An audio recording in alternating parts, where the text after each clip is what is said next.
Om Namah Shivaya. I am astrologer and author, Professor rudramohapatra, Bhubaneswar, Odisha.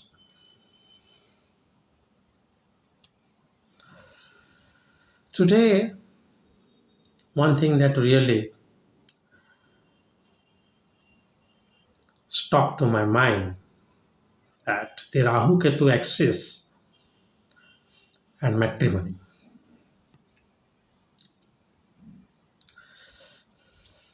Rahu-Ketu are very interesting, even very easy to understand.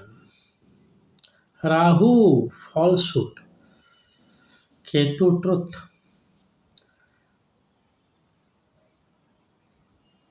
Rahu, planning out of the box. Ketu, stubborn thinking. Rahu, Maya, Ketu, Moksha. So now, just bring the Rahu-Ketu axis to the first and second house. Shiva, first and seventh house. Rahu in the seventh house, very good. Definitely very good. You will be attached to your partner. You will be able to manipulate your partner. You will be able to have a good conjugal relationship though, because Rahu is bad pleasure also. So Rahu is always a very good planet for marital pleasure. Here Rahu means the karma you are carrying forwards towards your marital pleasure. Rahu itself is doing nothing. I always say that planets are indicator to read your prarabdha.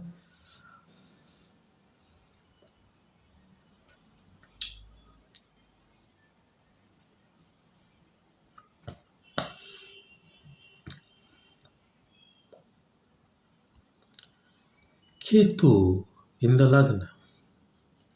Think of the person. The person is going to be stubborn, is going to be detached, because Ketu in lagna.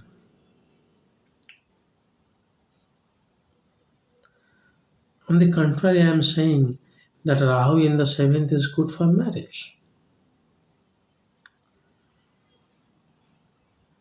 Similarly, if Rahu in the lagna, the person is becoming manipulative, is know how to handle things, is a good manager, know how to handle things by hook or crook. But Ketu in the seventh house is showing dismantle of marriage. So what should I do?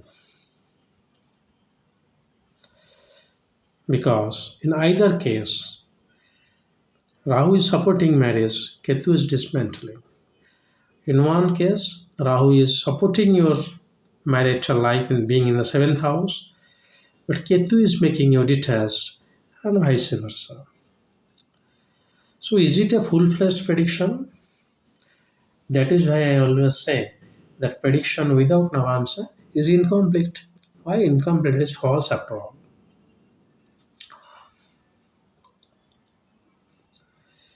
Please look for Rahu and Ketu where they are placed in Navamsa. Ketu in the Navamsa of seventh house, that is Dharamsa, problematic. Even if Ketu is in the second house of natal chart, Rahu in Dharamsa, very good.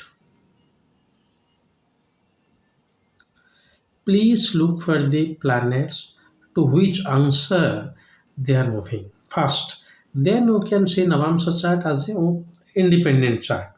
Though I say that looking at which planet is the answer of which house. Any planet going to the answer of any house, that means it is adding to that house or negating the signification of that house. So that is the best way when you are looking at Navamsa, though Navamsa Tulya Rasi and Rasi Tulya Navamsa are the two other principles which were put forward by Chandulal Patel, Maharashtrian, Gujarat Maharashtrian bada astrologer, which is in the book Predicting through Navamsa, and the articles are published in the astrological magazine. So please do not conclude your prediction regarding matrimony so far as Rahu-Ketu Axix is concerned, looking into the Lagna chart only.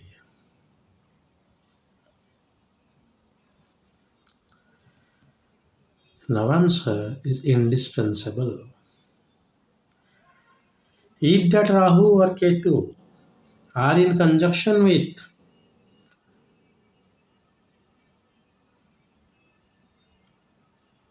the seventh lord in Navamsa, then also predict accordingly. Rahu in conjunction with seventh lord, very good. Seventh lord of D1. Even if it is posited in the Kendra of Navamsa, even if it is posited in the Trisada Aya of Navamsa, but Rahu is contributing to the seventh lord. Ketu is seventh lord, detachment.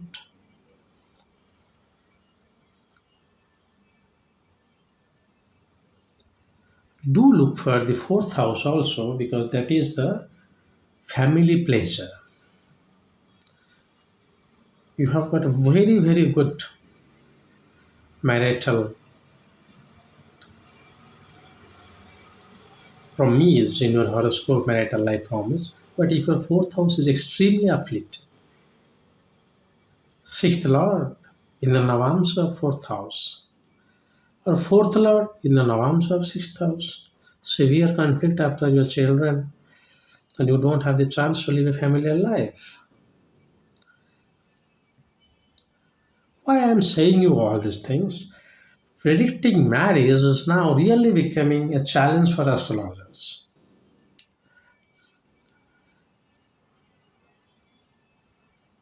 Two charts, 90% match.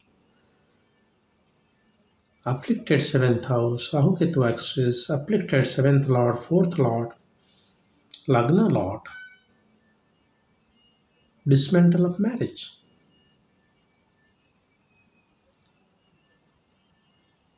Though I'm not talking of the Mangala Sani here, I'm only talking of the Rahu and Ketu.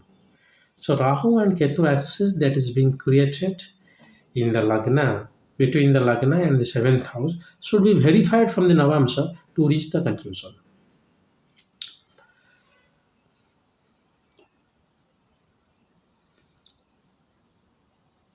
Or else your conclusion will be wrong. Rahu was in the Lagna, but you see that person, Mercury is in the Lagna, Mercury is in the Lagnamsa, in the Navamsa, you see Mercury in the, so that person will not be chaotic in his thinking or in her thinking. He will be very logical in his thinking. So Rahu Ketu axis, so far as matrimony is concerned, should always be judged from Navamsa or the Rahu Ketu axis in the Navamsa. You know the Rahu Ketu axis is maintained in Navamsa. If Rahu is in the first house of the Navamsa, then here just take the house. In fact, it is Angsa. If you take the total degree of Navamsa, how much it will come? 30 degree?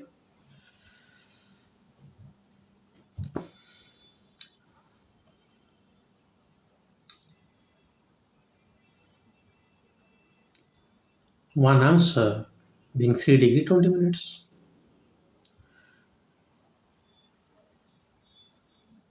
Besides, placement of Venus and Moon should be checked. Remember, Venus with Rahu is good for marital knot. Apart from this, Venus with Ketu, Moon with Rahu, and Moon with Ketu is not good for a marital knot because it is indicating emotional imbalance or uh, erratic EQ, emotional quotient. Anyway, so let's not ponder more. So, while looking for the Rahu and Ketu axis, please consider Rahu in the seventh as good, Ketu in the seventh as bad. But even if Rahu in the seventh, Ketu being in the Lagna, making that person detached. Rahu in the Lagna is making that person quite manipulative. But Ketu in the seventh saying that detachment from marriage, though the business side, the other side that is seen from the seventh house, I'm not taking into that consideration here. So to validate that axis, please look for the Navamsa, in which answer Rahu and Ketu are. Rahu and Ketu, they are into the now. They are in Vyamsa, either Rahu or Ketu. Even if Rahu is in the seventh house, in the Vyam side is indicating that it's not going to fortify the results. So Ketu in the Lagna will definitely hamper the native more. I mean the karma Ketu is indicating. Well, this is all for today. If Lord Mahadeva wants, I'll come up with another new video soon. Till then, God bless you all. Om Namah Shivaya.